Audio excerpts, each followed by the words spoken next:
그래요. 우리 기도하고 우리 시작하겠습니다. 고마우신 아버지 하나님, 오늘도 저희들에게 허락하신 이 귀한 만남의 자리를 감사합니다. 아버지 하나님, 저희들의 귀와 마음을 열어주셔서 저희들이 주님의 음성을 들어 아버지 하나님, 주님의 뜻을 깨닫게 하시고 우리의 삶에서 주님을 따라가며 주님이 주시는 크고 놀라운 은혜를 우리가 경험할 수 있도록 이끌어 주시옵소서. 부족한 종이 오늘도 주의 말씀을 아버지 전달합니다. 종의 입술에 주의 말씀을 담아 주의 진리를 전할 수 있도록 인도해 주옵소서.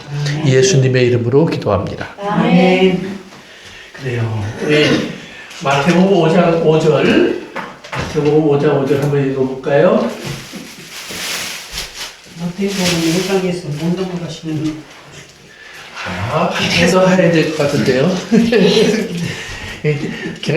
읽어서 한번 읽어서는 넘어갔었는데 가르치느라 한번 넘어가네. 근데 헤어스타일이 바뀐 건 나만 아니네. 우리 박권사님도 바뀌셨네. 우리 온유 5절 다 같이 읽습니다. 시작. 온유한 자는 복이 있나니 저희는 땅을 기업으로 받을 것이며 그래요.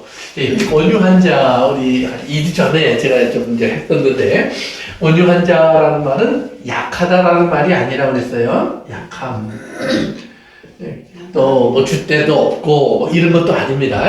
온유한 자의 정의에 가장 적합한 것이 군인들의 행진하는 모습이에요. 군인들의 행진. 군인들 행진. 또는 야생말이 야생마가 길들여져 있는 길들인 말. 말을 제가 말씀을 드렸어요. 그래서 이제 로마 군인들이 무서웠고 그들이 세계에서 가장 강한 군대로 인정받았던 이유 중에 하나는 그 앞에 대적이 있을지라도 또 무기가 자기를 죽이려고 하는 그런 그 창칼 이런 것들이 날라와도 전진하면 그 줄을 딱 맞춰서 그냥 쭉 들어가는 거예요. 그래서 누가 앞에 사람이 죽으면 그걸 또 밟고 넘어가고, 그러니까 그 두려움 없는 모습. 그러나 사실은 그것이 두려움이 없는 모습은 아니겠죠. 그러나 그것이 숨겨지는 거예요. 왜? 그 질서 안에서. 그 짜여진 모습 안에서. 그러니까 그런 것을 말해요. 또 야생마가 길들여진 것도 마찬가지입니다. 야생마가 이제 들판에서 마음대로 달리던 말이 붙잡혀 와서 이제 고삐를 태우고 이제 사람을 태우고 움직이게 됐을 때 만약에 길들여지면서 힘이 빠지면 쓸모없는 말이 되겠죠. 그렇죠? 그러나 길들여졌을 때 야생마의 그 힘과 능력은 그대로 있지만 이제는 뭐예요? 주인의 말을 들을 줄 아는. 그래서 이게 온유하기 위해서 가장 중요한 것 중에 하나가 hear. 들을 줄 아는 사람이 되는 거예요. 들을 줄 아는 사람. 들을 줄 아는 사람이 됐다는 말은 다른 말로 말하면 teacher. 이제 가르칠 수 있는 사람이라는 말이에요. 그래서 이제 신앙생활을 이렇게 하면서 우리가 제일 귀를 기울여야 될 것이 뭐냐면 내가 들을 줄 아는 사람인가라는 말이에요. 그래서 하나님이 이스라엘 사람들에게 주신 이스라엘 사람들이 매일마다 몇 번씩 외우는 말이 있어요. 그것이 뭐냐면 들으라 이스라엘아. 이스라엘아 들으라. 샤마. 라는 말인데 이스라엘아 들으라 그러면서 하나님은 오직 상천하지의 한 분이신 하나님이니 그렇게 이제 이스라엘 사람들이 기억하는 그 말씀이 있는데 마찬가지예요. 그래서 들을 줄 아는 사람이 되어라. 그러면 듣는다는 건 단순하게 그저 와서 듣고 한다는 말이 아니라 그것을 배움으로 바꿀 줄 아는 사람. 배움으로 바꿀 줄 아는 사람. 그래서 우리가 이런 것을 그래서 성경이 뭐냐면 이것을 훈련이라고 그래요. 훈련. 그러니까 군대도 그렇고 야생마도 그렇고 훈련된 사람을 얘기합니다. 그래서 구약 성경에서 하나님께서 그래서 얘기하실 때 가장 온유한 사람의 대표로 얘기한 사람이 있어요. 혹시 기억나세요? 예수님. 구약에서. 예수님이 구약에 분명히 계셨어요. 안 계신 건 아니에요. 계셨어요. 그러나 예수님 말고 예수님의 형상을 상징하는 사람 중에 한 사람은 모세. 그래서 우리 민수기서 한번 가볼까요? 민수기서 12장 3절인가요? 4절인가 그렇습니다. 한번 봅시다. 이 사람은 모세는 온유함이 지면이 모든 사람보다 성하더라. 아멘. 그렇죠? 이 사람 모세는 그의 온유함이 이 땅에 있는 모든 사람들보다 더 뛰어나다. 그러니까 온유함으로 1등은 모세다 말이에요. 그런데 여러분들이 이제 모세에 대한 이야기가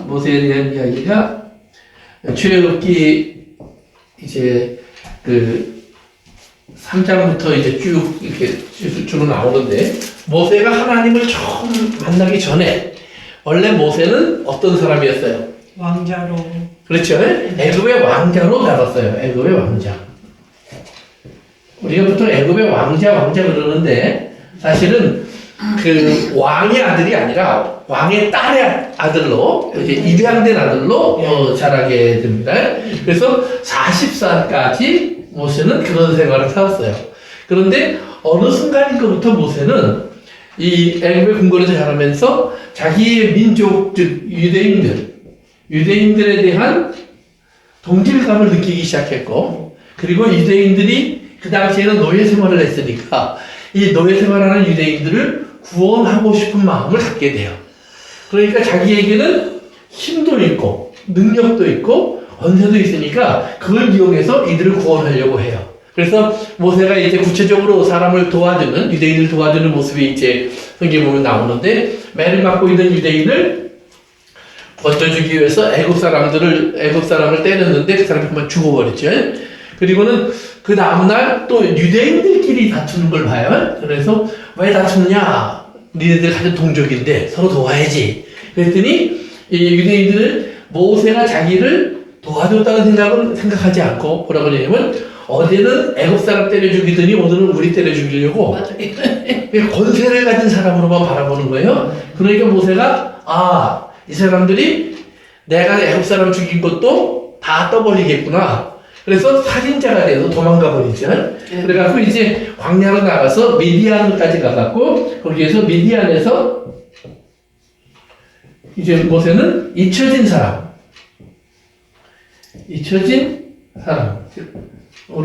또 40년을 살아요. 그래서 거기서 이제 결혼해서 이제 아들도 낳고 이제 이렇게 하는데, 재밌는 거는 이 모세가 결혼한 사람이 누구냐면은 미디안 제사장의 딸이에요.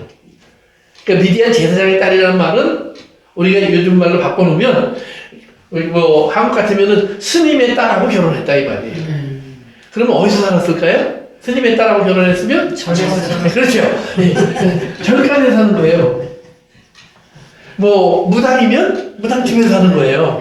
매일같이 그거 보고 사는 거예요. 그러니까 40년은 애굽의 왕자로 살면서 궁궐의 생활을 했고, 40년은 이방인의 땅에 들어가서 이제 이방인의 신을 섬기는, 우상을 섬기는, 다른 신을 섬기는 사람의 집에서 또 40년을 살아요.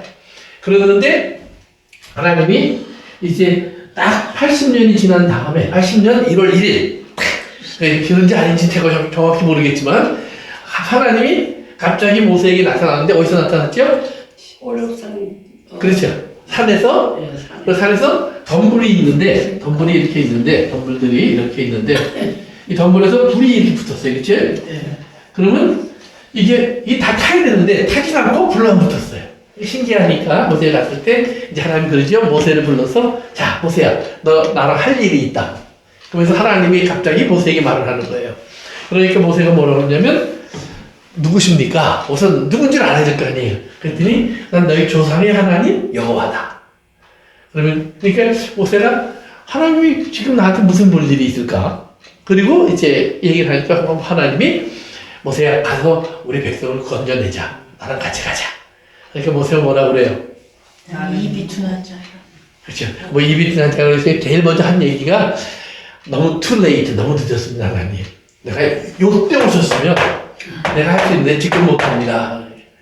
그러면서 못하는 이유로 쭉 되는데, 그 중에 이제 마지막 한 말이 오늘 이제 조금 아까 하신 말씀처럼 말도 잘 못합니다. 능력도 없습니다. 나이도 많습니다.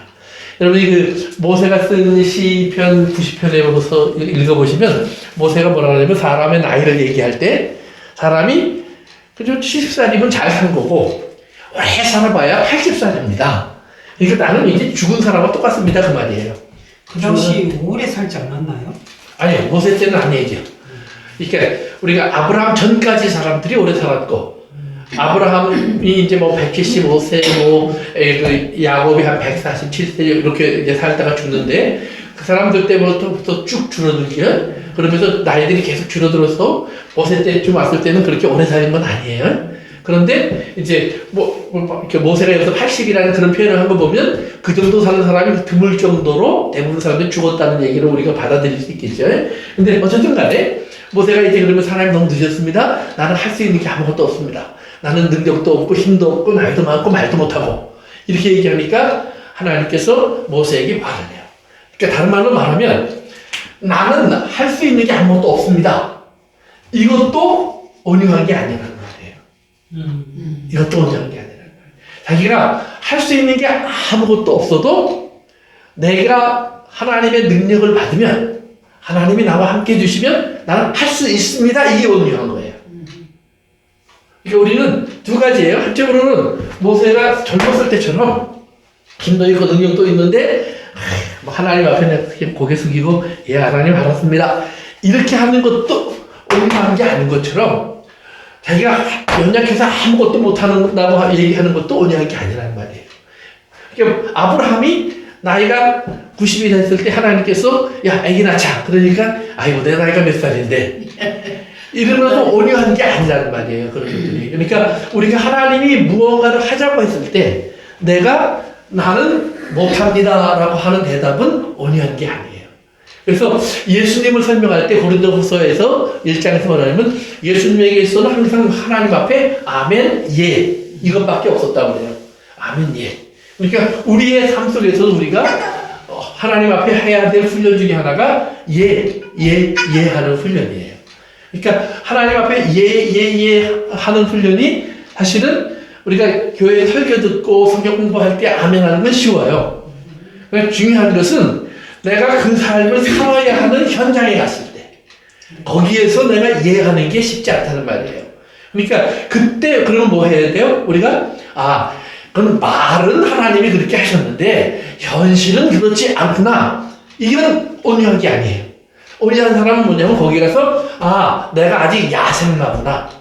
내가 아직도 육체의 습관에 익숙해져 있구나. 내가 군대 오기 전에 사회생활에 익숙해져 있구나. 내가 나를 바꿔야 되겠구나. 이거 안 바꾸면 어떻게 해야 되죠? 군대에서? 얻어맞아야죠. 그렇죠. 얻어맞아야죠. 벌 받아야죠. 그러니까 야생마도 길들여지지 않으면 어떻게 돼요? 계속 그 울타리 안에서 끌어당기는 그 씨름해야 되잖아요. 그러니까 반드시 나를 꺾어야 돼요. 그러니까 하나님은 나를 꺾으시는 하나님이에요. 그러니까 우리가 신앙생활을 하나님의 사랑도 얘기한 거에도 얘기했지만 반대로 우리가 생각해 봐야 될 것은 뭐냐면 하나님은 나를 반드시 꺾어요. 반드시 복종시켜요. 왜요? 내가 하나님 자녀가 아니면 하나님 내버려 두세요. 그러나 하나님의 자녀면 이제 우리 잠언이나 전도서나 또는 그 야고보서 같은 데서 나오는 얘기가 있죠. 하나님이 뭐 하지 않으시면 버린 자식이에요. 훈계하지 않냐. 그렇죠. 훈계하지 않고 초단하지 않으면 훈계라는 말은 좋게 말로 할 때 들으라는 말이에요. 근데 말로 해서 안 들으면 요즘 말로 말하면 팬다는 거예요. 그렇게 되면은 부디를 맞아야 정신 차린다 이제 그런 얘기를 하나님이 하시는 건데 이거 하나님 때리는 방법은 그건 우리가 판단하시면 안 돼요. 그렇게 누가 좀 어려운 겪고 보면 이거 하나님한테 맞았네 이런 식으로 얘기하시면 안 되는 거예요. 그렇죠. 그 사람이 하나님 앞에 맞은 건지 고난을 당하는 건지 그건 우리는 몰라요. 우리가 해야 될 일은 그런 사람을 보면 어떻게 해야 돼요? 기도하고 긍휼히 여겨요. 그렇죠. 힘들겠네. 어느 분의 얘기를 들어보니까 그런 사람 보면 가서 밥 사주래요. 아이고 얼마나 힘들어. 가서 밥이라도 먹자. 밥 사주래요. 이제 그런 마음을 가지려는 거예요. 그러니까 어쨌든 간에 하나님은 우리를 반드시 훈련시키신다. 기억하세요. 그래서 모세가 자기가 약함 때문에 못한다고 대답을 해요. 그런데 하나님은 내가 언제 네 능력 쓴다고 그랬냐 이 말이에요. 그래서 모세에게 뭐라고 하냐면 이제 자기의 약함의 표시 중에 하나 또는 자기가 지금은 양을 치는 사람 즉 형편없는 사람의 특징 중에 하나가 뭐냐면 지팡이예요. 그러니까 지팡이는 자기가 의지하는 것도 되고 또 양을 치는데 필요한 도구이기도 해요. 그러니까 자기의 연약함을 나타내는 모습이에요. 근데 너 그거 네 손에 있는 거 한번 땅에 던져봐. 그랬더니 뭐가 되죠? 뱀이 되고 다시 집어보니까 이제 돼요. 그래서 하나님이 이 지팡이로 너는 이제 내 일을 해라. 그러니까 너의 연약함 가지고 너는 내 일을 할 수 있을 거야. 그래서 바울이 성경에 보면 그냥에 보면 하나님의 말씀을 깨닫고 하나님의 은혜를 받은 다음에 무슨 얘기를 하냐면 내가 자랑할 것은 내 연약함이다 그래요. 내 연약합니다. 그러니까 우리가 연약해서 못합니다. 가난해서 못합니다. 나이 많아서 못합니다. 병들어서 못합니다. 이건 아니다 이 말이에요. 심지어는 내 성격이 원래 그래서 못합니다. 이것도 아니다 이 말이에요. 원래 성격이 그런 것을 하나님은 반드시 써요. 그러니까 베드로가 성격이 급한 사람인데 급한 성격이 바뀌어서 하나님 쓰시는 게 아니에요. 급한 성격 그대로 쓰시는데 과거에는 급한 성격이 뭘로 나타나냐면 화를 잘 나는 데 나타났어요. 또 자기를 막 내세우는 데 나타났어요. 그러나 나중에는 베드로가 그것이 뭐예요? 다른 어떤 위협이 있고 반대가 있고 어려움이 있어도 거기에 딱 당당하게 나서는 모습으로 그의 성격이 나타났다는 말이에요. 그러니까 여전히 급해요. 여전히 논리적이에요. 바울 같은 사람은 여전히 논리적이에요. 그러나 그 여전히 논리적인 그의 말씀을, 그의 어떤 성품을 하나님께서는 그가 많은 하나님의 말씀을 기록할 수 있는 사람으로 사용하셨다는 말이에요. 그러니까 우리가 하나님께서 나의 약함 하나님 그대로 들어 쓰신다는 말이에요. 그래서 우리가 나의 연약한 것을 자랑하노니, 나의 연약한 것을 자랑하노니. 그러니까 우리가 그것을 자랑하는 것도 온유해요. 여러분, 연약한 것을 자랑한다는 말이 뭐냐면, 그래서 나는 뭐, 공부도 못했고, 이 얘기를 노상하고 다니라는 말이 아니에요. 그랬을지라도 여러분의 입에서 뭐예요? 예수 그리스도의 하나님의 말씀을 얘기하라는 말이에요, 복음을 얘기하라. 꼭 전하라는 말보다는 이렇게 생각하세요. 이거 좀 얘기 나온 김에, 우리가 전도가 중요한 건 알아요. 전도가 중요한 걸 알아요. 그리고 예수 믿자고 얘기해야 되는 것도 맞아요. 그러나 여러분이 성경을 잘 읽어보시면 예수님이 항상 예수 믿자 이러고 다니시지 않으셨어요. 그렇죠? 예수님이 항상 회개하라, 천국에 가까웠다 이런 소리 하고 다니신 것도 아니에요. 또 바울이 항상 그런 것도 아니에요. 바울도 예수님도 보면 항상 뭐예요? 먼저 말씀대로 사셨어요. 맞아요. 말씀대로 사셨어요. 그래서 빛과 소금이 먼저 되는 거예요. 그러니까 소금이 되었다는 것보다 나는 원래 빛과 소금이니까 빛과 소금의 모습을 보이는 거예요. 그러면서 뭐예요? 복음은 어느 순간 하나님께서 전달할 수 있는 기회를 주세요. 그 때를 따라 전하는 거예요. 아시겠죠? 그러니까 이 지혜로 봐야 돼요. 그러니까 이게 예를 들면 예수 안 믿는 친구한테 가서 맨날 예수 믿으라고 해봐야 뭐가 돼요? 예, 관심도 못 끌어요. 중요한 것은 그런 친구들을 만났을 때, 옛날에는 내가 네가 커피 사, 이랬으면 이거는 내가 커피 사고, 옛날에는 누가 한마디 하면 난 두 마디 했으면 이제는 그걸 들어주고, 이런 식으로 내가 변화된 모습을 예수 그리스도 안에서, 다른 것 때문에가 아니라 그리스도 안에서 변화된 모습을 내가 보이게 된다면, 그러면 자연스럽게 그가 나의 변화에 대한 질문을 갖게 되고, 그 변화에 대한 질문을 갖게 됐을 때 우리는 뭐예요? 예수를 나눌 수 있는 기회를 얻게 될 거예요. 아멘. 그러니까 우리가 얻게 되는 기회는 잘 사용하셔야 돼요. 그러나 반대로 그 기회가 아닌데 때려줬든지 묻었든지 전달하는데 힘써라. 그러니까 이 말을 우리가 잘못 이해해갖고 그냥 예수 믿으세요. 그것이 하나님 앞에 또는 그 사람에게 덕이 되지 않는 경우가 많이 있다는 말이에요.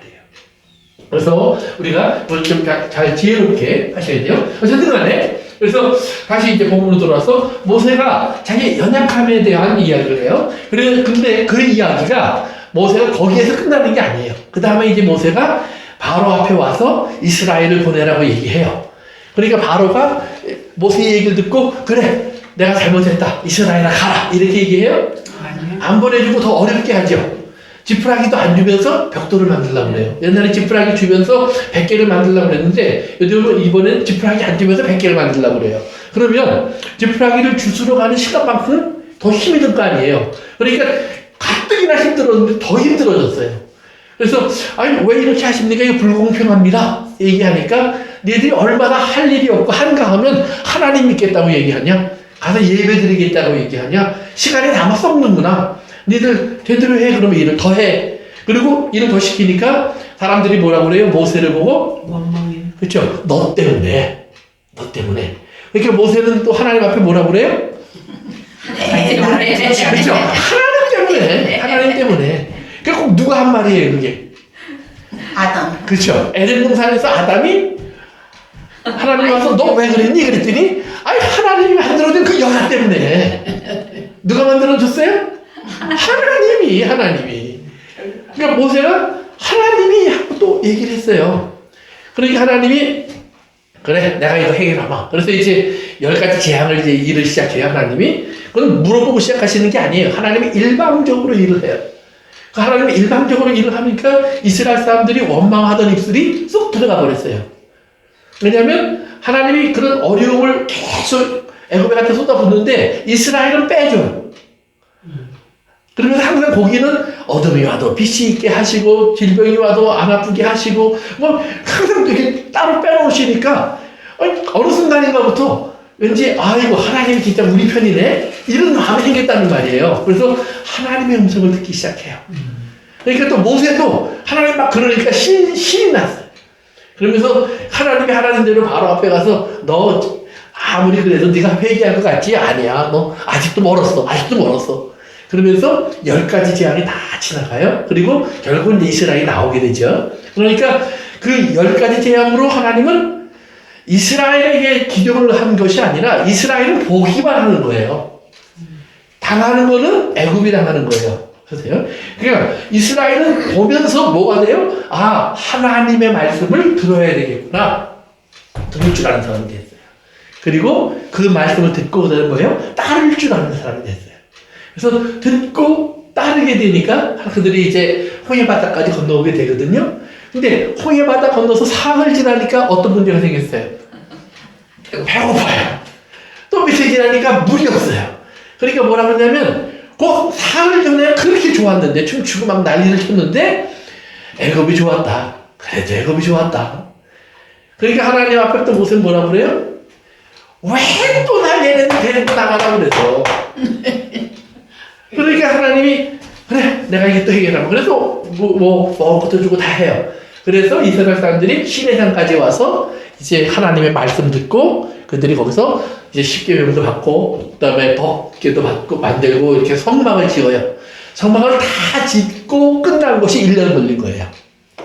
그 다음에 이제 민수기서가 시작됩니다. 그래서 이게 다 끝나니까 하나님이 이스라엘 사람을 다 정리해서 몇 명인지 확인도 하고 그리고 이제 어떻게 이제 그들이 행진하는 법도 이제 가르쳐줬고 또 진을 치는 법도 가르쳐줬기 때문에 이제 가자. 그래서 이스라엘이 출발을 해요.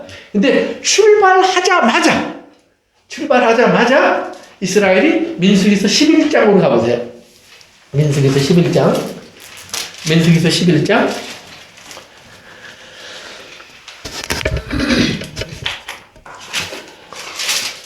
11장 민수기서 11장 찾으셨어요? 네. 그러면 1절 다 같이 시작. 백성이 여호와의 들으시기에 악한 말로 원망하며 여호와께서 그리시고 여호와의 들을 그들을 붙여서 진영 끝을 살살하시매. 그래요. 그들이 시작하자마자 또 뭐예요? 부르짖기 시작했어요. 그럼 왜 부르짖었느냐? 그 밑에 나와요. 이제 4절부터 이하에 나오는데 시작이 뭐냐 하면 그들 중에 섞여 있는 사람들이 있었어요.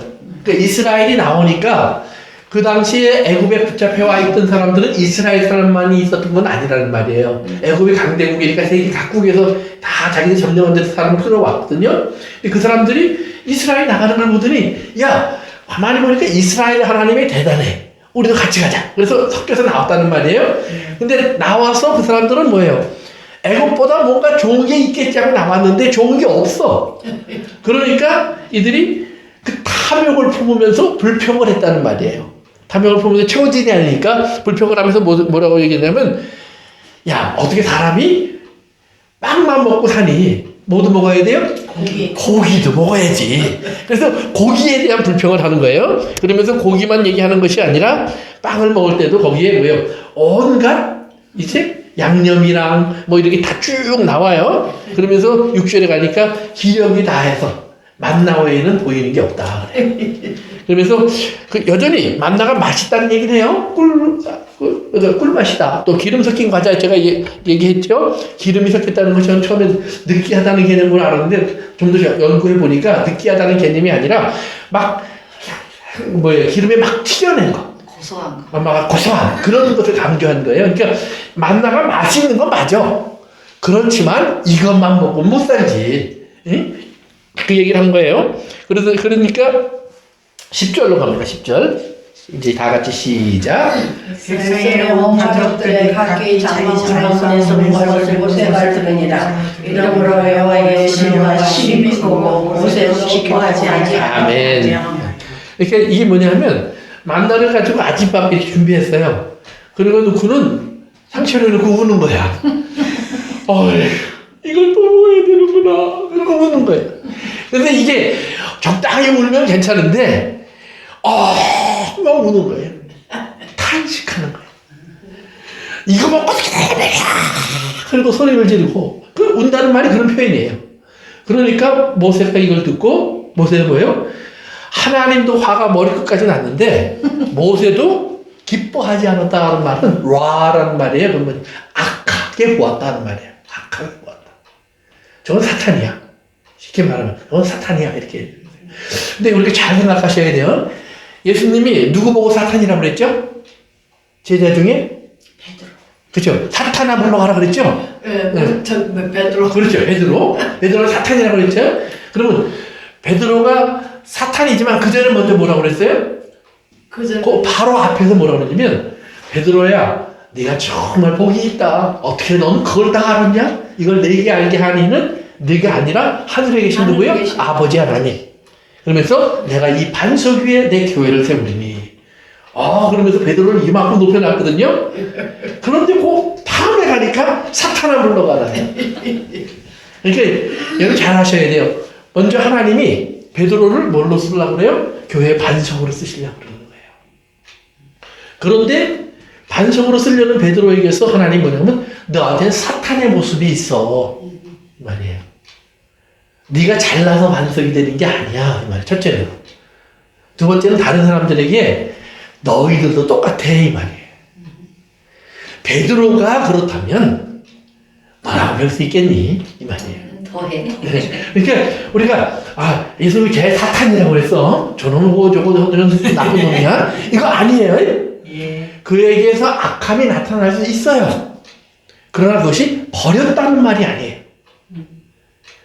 하나님의 계획은 항상 먼저 발표돼요. 아담을 지을 때 하나님은 생육하고 번성하고 땅에 충만하라. 너는 복을 받았다. 이렇게 먼저 얘기한 다음에 너 왜 그랬니? 그러시는 거예요. 똑같아요. 아브라함도 하나님 먼저 복을 쭉 얘기해. 넌 복의 근원이 될지라 얘기했어요. 그런데 그 뒤에 가면 죽쓰고 있잖아요.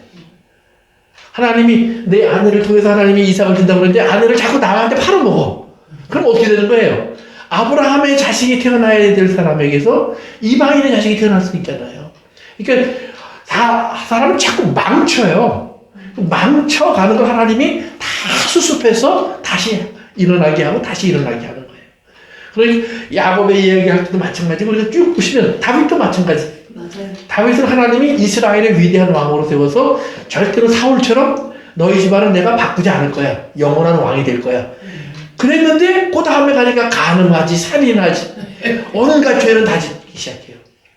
그러니까 뭐예요? 하나님이 하시려고 하는 계획이 딱 만들어졌는데 하나님이 그 일을 하기 위해서 세운 다윗이 어떤 사람인지 제대로 보여주는 거예요. 우리는 다윗 골리앗을 죽였어. 다윗 이거 블레셋하고 막 백전백승을 한 장군이야. 다윗 사울이 죽이려고 해도 때로 사울을 해치지 않고 원수를 갚지 않고 희생한 사람이야. 우리 이렇게 안다 이 말이에요. 그런데 하나님 뭐냐면 내가 다윗을 제대로 보여줄게. 그러더니 다윗을 높은 자리에서 딱 앉혀놨어요. 왕으로. 그러니까 때는 왔어요. 무슨 때가 왔어요? 드디어 이제 내가 해볼 수 있는 게 찬스가 생긴 거예요. 해볼 수 있는 찬스가 생기니까 여지없이 죄로 빠져요. 여지없이 죄로 빠져요. 그러니까 우리가 죄를 못 짓는 것도 죄를 질 수 있는 기회가 없어서 못 짓는 경우가 굉장히 많아요.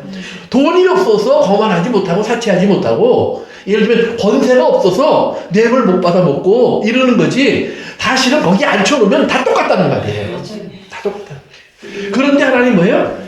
그 사람이 거기에 앉아서 죄가 드러나기 전에 먼저 하나님은 나는 이런 일을 할 거야. 그런데 이렇게 되니까 바꾸자. 아니요. 하나님 바꾸시는 법이 없어요. 하나님의 택하시면은 후회하심이 없나니 반드시 주셔요. 그래서 하나님은 그런 다윗을 하나님이 어떻게 복된 사람으로 바꾸는지의 이야기가 사실은 다윗을 택하신 이야기예요. 그러니까 인간을 택하신 것은 똑같은 거예요. 우리를 하나님 택하신 이유는 우리를 통해서 하나님 그 일을 이루시는데, 우리가 위대한 사람이기 때문에 그 일을 하나님 그렇게 만들어 가시는 것이 아니라 우리의 연약함, 우리의 부족함을 죄인인 거 분명히 아시는데, 내가 그러기 때문에 내가 예수 그리스도, 즉 하나님의 아들의 사랑을 통해서, 그의 희생을 통해서 내가 너희를 바꾸는 거야. 그 얘기를 하시는 거예요. 그래서 우리가 모세가 이제 모세도 같이 화가 났어요. 하나님 앞에. 그래서 이스라엘 사람들이 한 짓을 보고, 그러니까 하나님 뭐라고 그러냐면, 하나님 앞에 모세가 그때 이제 11절부터 가서 보시면 그래요. 하나님 왜 나를 괴롭게 하십니까? 이 말이에요. 지금 하나님도 뿔이 10개 났어요. 분명히 그 위에 보니까. 그런데 모세는 하나님 뿔랑과 상관이 없어. 자기가 너무 힘들어. 맨날 울지, 맨날 불평하지, 맨날 뭐라고 하지. 그러니까 왜 내가 정말 이렇게 힘들게 하십니까? 그러더니 내가 은혜를 입었다면 이런 짐을 왜 지우게 하십니까? 이거 없어야지. 이게 정상 아닙니까? 그러면서 12절에 가니까 뭐라 하냐면, 내가 얘네들 낳습니까? 맞아요. 얘네들이 내 자식이면 내가 그래서 젖이라도 먹이겠는데, 이게 내 자식도 아니잖아요. 이 말이에요. 그러면서 13절에 가니까 내가 그 다음에 뭐 다 좋다고 합시다. 그러나 고기 달라고 지금 징징 짜는데 내가 어디서 고기를 가져옵니까? 나는 재주도 없잖아요. 방법도 없잖아요. 그러면서 이렇게 하면서 14절에 가니까 난 더 이상 얘네를 감당 못하겠습니다. 얘네를 할 수 있는 애들이 아닙니다. 그러면서 이제 모든 걸 포기해요. 그러면서 15절 다 같이 읽습니다. 15절입니다. 시작. 주께서 내가 지금 신실을 구원하니 내게 은혜를 베푸사 주시라. 내가 고난당을 내가 보지 않게 하옵소서. 아멘. 이게 어느 분의 말씀은 그래요. 목사가 돼서 이런 기도 한 번 안 해봤으면 진짜 목사가 아니래요. 그래서 내가 결론을 내려서 난 진짜 목사가 아니구나. 아직 죽겠다는 얘기는 안 했어요. 하나님 앞에 힘들다는 얘기는 해본 적이 있는데 죽을 만큼 힘들었던 것은 아니었던 것 같아요. 도저히 더 이상 못하겠다. 이런 소리를 제가 안 해봤는데 아직은. 근데 진짜 목사는 이렇게 얘기한대요. 죽는 게 더 낫지 않겠습니까? 하나님, 난 더 이상 못하겠습니다. 우리가 모세가 어떻게 보면 이렇게 결론을 내릴 수밖에 없는 이유가 죄인을 품는다는 것이 얼마나 어려운 건지를 보여준다는 거예요. 그러니까 예수님께서 우리의 죄를 품기 위해서 뭐 사람들은 자꾸 표적을 보여달라고 하는데 내가 보여줄 표적은 요나의 표적. 즉 내가 이제 너희를 위해서 죽어주는 것밖에 없어. 왜? 이게 지금 모세가 한 기도를 생각해 보면 우리가 이해가 되는 거예요. 아, 정말 죽지 않으면 저 사람들을 품을 수 없는 거구나. 근데 모세가 진짜 죽고 싶어서 이 소리 한 건 아니겠죠? 쟤네를 죽이고 나는 살려주십시오 이 말이에요. 나 혼자 따로 가게 날 좀 내버려 두십시오. 모세가 이렇게 기도를 해요. 그러니까 하나님이 그 다음에 나타나서 그 문제를 다 정리하세요.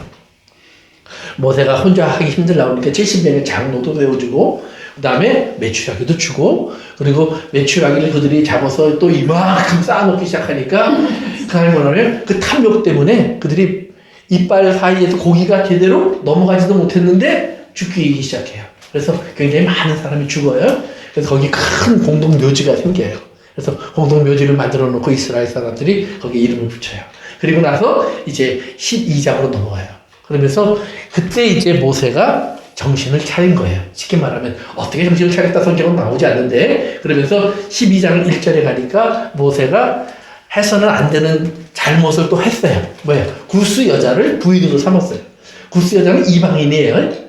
분명히 하나님의 율법에 이방인과 결혼하지 말라고 그랬단 말이에요. 근데 모세는 앞장서서 그 일을 했어요. 그럼 구스 여자는 어떻게 이스라엘 속에 있었을까? 아까 그랬죠? 여러 종족들이 같이 나왔다고요. 그 중에 아름다운 여자가 보였단 말이에요. 자기 부인으로 삼았어요. 그랬더니 그걸 누가 비방하느냐? 미리암과 아론이 비방을 해요. 그러니까 미리암과 아론이면 모세의 뭐예요? 누이와 형이에요. 그러니까 자기의 가장 왼팔 오른팔과 같았던 사람들이에요. 그런데 그 두 사람이 나서서 비방을 해요. 그럼 왜 비방을 했을까? 그건 그 앞에 나온 얘기들 때문이에요.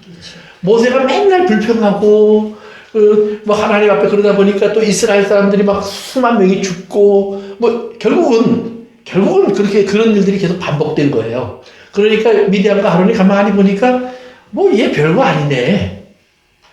내가 동생한테 가서 이렇게 아쉬운 소리 할 필요 없게 그냥 생겼네. 내 마음대로 해도 되겠네. 그러면서 뭔가 이제 모세의 어떤 권위가 점점 이렇게 내려오더니 이렇게 되기 시작한 거예요.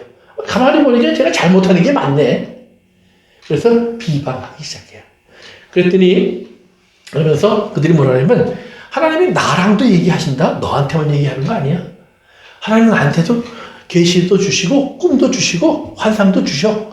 그런 경험도 있었고 그러면서 모세를 통해서 하시는 하나님의 일에 대한 질서를 파괴해요. 그랬더니 하나님께서 그 얘기를 다 듣고 세 사람 일로 나와. 이거 딱 불러내서 하신 말씀이 아까 우리가 처음 읽은 모세에 대한 이야기다. 모세는 온유하다. 모세는 온유하다. 그러면 여러분들 지금까지 제가 모세 얘기 쭉 했는데 온유해 보여요? 아니면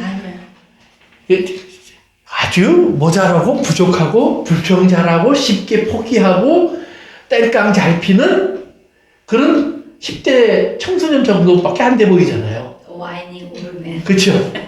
맞아요. Grudgy old man, the whining old man. 맞아요. 그러니까 불평만 많은 더구나 80 넘은 노인이 앉아갖고 하나님한테 맨날 못하겠어요. 죽겠어요. 응? 안 하겠어요. 언제 한다고 그랬어요. 씩씩대고 있다 이 말이에요. 그런데 하나님 뭐냐면 저는 온유해. 왜? 그 말은 뭐냐면 아무리 누가 뭐라고 해도 내가 얘기하면 들어요. 아멘. 온유한 사람의 가장 특징이 그거예요. 아무리 누가 뭐라고 해도 아무리 자기 마음에 별 생각이 있다가도 하나님 말씀하시면 들어. 들어서 끝나는 게 아니라 그 다음엔 그대로 해. 잘 배워. 뭐가 옳은 줄을 알아. 내 말이 옳은 줄을 알아. 들을 줄 알고 따를 줄 알아. 이게 키예요. 키.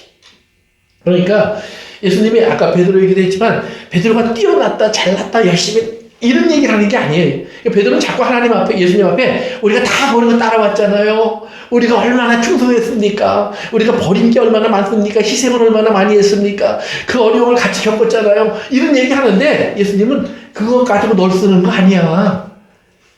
그럴 수 있는 사람은 많어. 왜? 예수님의 능력도 있고 힘도 있고 막 기적도 해나고 사람들이 막 몰려오고 당연히 날 따라오고 싶은 사람이 많지. 그런데 아니야. 너희들이 진짜 날 따라오는 건 십자가를 보면서 따라오는 거야. 십자가 지고 따라오는 거야. 그거 할 수 있어? 아이고 죽으러도 갈 수 있는데 그걸 왜 못하겠습니까? 그러니까 넌 지금 못해. 할 수 있을 것 같지? 아니야. 그 일이 닥치면 너도 못해. 그런데 그걸 믿지 않았는데 자기가 경험하잖아요. 경험하고 나니까 베드로가 뭐냐면 맞아요 예수님. 그러면 자기가 그 자리를 한번 들어간 사람은요. 다른 사람을 보고 그 자리에 들어갈 줄 알아요. 아, 쟤도 못하는데 할 줄 안다고 생각하고 있구나. 저도 못할 텐데 지금 하는 줄 알고 있구나. 그러니까 현방직 추천을 뛰는 사람 보면 좀 기다려줄 줄 알아요. 참아줄 줄 알아요. 또 이해해줄 줄 알아요. 그러니까 예수 믿고 우리가 하나님 앞에 성숙된 사람이 된다는 말은 뭐냐면 쟤도 이제 그 코스를 지나겠구나. 그러면 그 코스를 지날 때 자기를 생각해 보세요. 뭐 여기까지 해서 나도 다 할 줄 알고 막 뛰어다닐 때가 있었고 또 세상 다 끝난 것처럼 털썩 주저앉을 때도 있었는데 털썩 주저앉았을 때 나를 일으켜준 거는 뭐냐면 야 예수 믿는 사람이 그까지로 가서 넘어지면 되니? 이 사람이 나를 세워준 게 아니죠? 참 힘들겠구나. 그러니까 하나님도 보시면 엘리야가 나 죽어도 못하겠으면 더 이상 못하겠으니까 나를 죽이십시오. 그러니까 죽여달라고 한 사람은 성경에 계속 가끔 나와요. 그러니까 하나님 와서 뭐라고 그랬어요? 야, 그러지 마. 이거 먹어. 막 먹이셨어요. 먹이고 나니까 그러니까 먹고 나서 조금 정신 차리니까 가자. 그리고 그래서 저 피난처로 데려가세요. 피난처로 데려다 놓고는 너 여기 왜 왔니? 아니 거기까지 보내신 게 하나님이잖아요. 근데 보내놓고는 너 여기 왜 왔니? 그러신다 이 말이에요. 그러면 엘리야가 하나님이 가라고 그러신 거 아닌가? 내가 잘못 왔나? 어리둥절할 때 그때 하나님 말씀 듣고 다시 가. 그럼 다시 오잖아요. 그러면 지금 딴 길로 가는 사람을 만났어. 그럼 그 사람 보고 엘리야가 할 수 있는 일이 뭘까요? 예, 먹이고 같이 가주는 거예요. 끝까지. 거기까지 갔는데 이 사람이 내가 뭘 잘못 왔나? 그럴 때 이제 돌아가자. 이제 돌아가자. 같이 돌아와 주는 거예요. 하나님이 그렇게 하시잖아요. 그러니까 신앙생활은 온유하다는 말은 그런 거예요. 모세가 자기가 이런 과정을 겪으면서 겪어보니까 지금 하나님께서 이제 이런 과정을 겪으면서 미리암과 아론에게 엄청난 재앙을 보세요. 미리암이 훈두병에 걸려요. 더 이상 이스라엘 속에 같이 있을 수 없는 사람이 돼요. 그러니까 모세가 그걸 보고 참 고소하다. 참 잘됐다. 까불더니 응? 목사한테 덤비더니 응? 아니죠. 모세가 어떻게 해요? 하나님 안 됩니다. 엎드려서 울기 시작해요. 처음으로 모세가 다른 사람을 위해서 엎드려서 우는 거예요. 하나님 살려주세요. 살려주셔야 됩니다. 하나님이 모세의 말을 듣고 내가 네 말대로 하리라 그래요. 내가 네 말대로 하리라. 굉장한 말이에요. 그러니까 하나님이 내가 원하는 대로 해주겠다 그러는 거예요. 그런데 왜? 모세가 온유한 사람이 됐으니까. 진짜로 온유한 사람이 됐으니까. 이제는 하나님의 성품을 닮은 사람이 됐으니까. 하나님의 말씀과 명령을 따를 줄 아는 사람이 됐으니까. 이 다음에 미리암에서 끝나는 게 아니라 여러분 14장에 가시면은 이스라엘 백성들이 가나안 땅으로 들어가는 걸 거절한 다음에 하나님이 그들에게 화를 내니까 그러면서 뭐라 그러면 야 갈아치우자. 싹 갈아치우자. 내가 새로 시작할게. 모세가 뭐라 그래요? 그렇죠. 하나님 안 됩니다. 나를 죽이십시오. 모세가 왜? 그 전까지는 얘네들 보고 이거 날 죽이십시오. 쟤네들 죽이십시오. 그 말이에요. 그렇죠? 근데 이번엔 진짜예요. 나를 죽이십시오. 안 됩니다.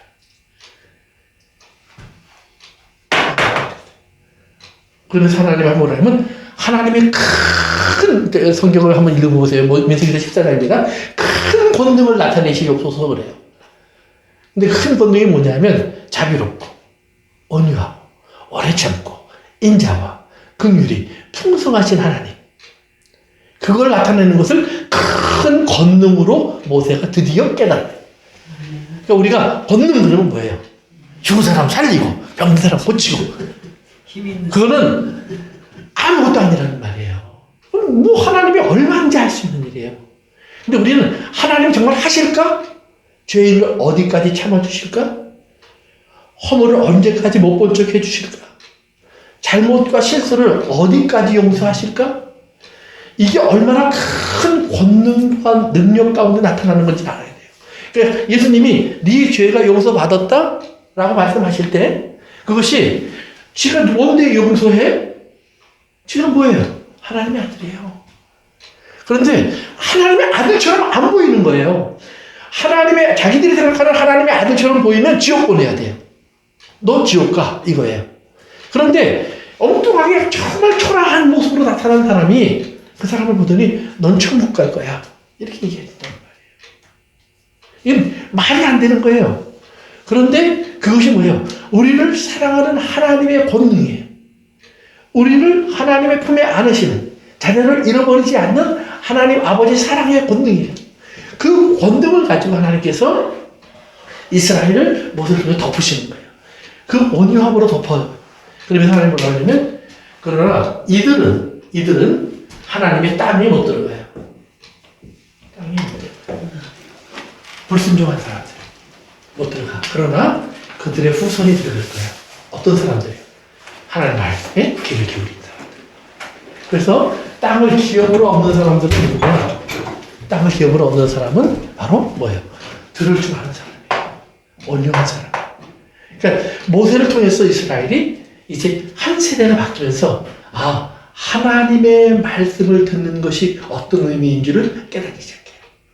그리고 하나님 말씀을 따라 그들이 귀를 기울였더니 그들 앞에 길이 열리기 시작해요.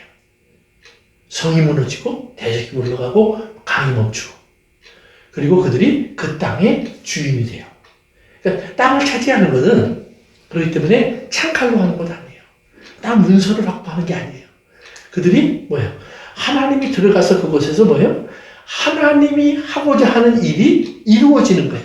아멘. 하늘에서의 일이 땅에서 이루어지는 거예요. 그러면 하늘에서의 일이 땅에서 이루어졌단 말은 뭐냐면 땅이 하나님의 것으로 회복됐다는 말이에요. 회복됐다는 말은 뭐예요? 그러면 그 땅을 차지할 수 있는 사람은 누구예요? 하나님의 자녀들의 기업이에요. 내가 하나님의 자녀가 된 모습을 가지고 있으면 그 땅을 당연히 차지하는 거예요. 그럼 그 땅에서 어떤 일이 벌어질까요? 하나님의 원하시는 열매들이 산출되겠죠. 소출이 나오겠죠. 그것이 뭐예요? 그것이 하나님이 이 땅의 사람들에게 주신 기업을 차지한 증거예요. 그러니까 이스라엘 사람들이 여기만 하고 마칩시다. 가나안 땅에 들어가서 땅의 소출이 일어났을 때 그들이 해야 될 가장 중요한 게 뭐예요? 첫 열매와 11조를 하나님께 드리는 거예요. 왜요? 감사합니다. 물론 감사했어요. 두 번째, 또 왜요? 여러 번 얘기했는데 하나님이 법이니까. 법이니까 오케이. 그 법을 왜 주셨어요? 11조와 감사, 첫 열매 이런 걸 통해서 누구에게 주라고 그랬어요? 고아와 그렇죠. 네. 레위인, 타인. 제사장, 가난한 사람, 고아, 나그네, 없는 사람, 혼자 된 사람 그런 사람들을 뭐예요? 함께 기뻐하고 함께 즐거워하라 이 말이에요. 함께 쉼을 얻어라 이 말이에요. 무슨 말인지 아시겠죠? 즉 하나님이 원하는 그것이 지금 많이 거뒀다 이게 중요한 게 아니에요. 100배를 거뒀다 이건 아무것도 아니에요. 언제든지 일어날 수 있는 일이에요. 그런데 그 거둔 것으로 인해서 어떤 열매가 맺어졌느냐를 보는 거예요. 그러니까 소출이 열매가 아니에요. 그러니까 부자 된 것이 열매가 아니에요. 네. 돈 많이 번 게 열매가 아니라는 말이에요. 성공한 게 열매가 아니라는 말이에요. 내 아들이 대학 들어간 게 열매가 아니라는 말이에요. 그런 다음에 그로 인해서 어떤 하나님의 선하신 일이 이루어졌는 거란 말이에요. 그러니까 반대로 말하면 대학에 실패했고 부자가 되는데 실패했고 사업에 성공하지 못했고 내가 가난해졌어도 그러나 뭐예요? 하나님이 원하시는 사랑의 열매가 성령의 결실들이 우리에게서 이웃들에게 만들어지기 시작한다면 그건 뭐예요? 땅을 정복한 거예요. 땅을 기업으로 받은 거예요. 왜? 그 삶 속에 우리는 그 열매를 맺었으니까 땅을 기업으로 받은 거예요. 여러분의 삶 속에 이런 하나님의 은혜가 함께 하시기를 바랍니다. 아멘. 그래요. 기도하겠습니다. 아버지 하나님 감사합니다. 오늘 다시 한번 온유함과 그 온유한 사람에게 주신 땅의 기업을 우리가 함께 생각했습니다. 아버지 하나님, 우리가 항상 주님의 말씀을 듣고 그저 배운 지식으로 끝나는 것이 아니라 그것이 이렇게 우리의 삶에서 하나님이 원하시는 이 땅의 열매로 맺혀질 수 있도록 인도해 주시옵소서. 아멘. 우리의 강박한 마음과 굳어진 그런 귀가 있다면 주님 열러 주시고 또 깨우쳐 주셔서 우리가 들을 줄 알고 또 주님의 말씀을 믿음으로 화답할 줄 아는 우리가 되도록 인도해 주옵소서. 예수님의 이름으로 기도합니다. 아멘. 아멘.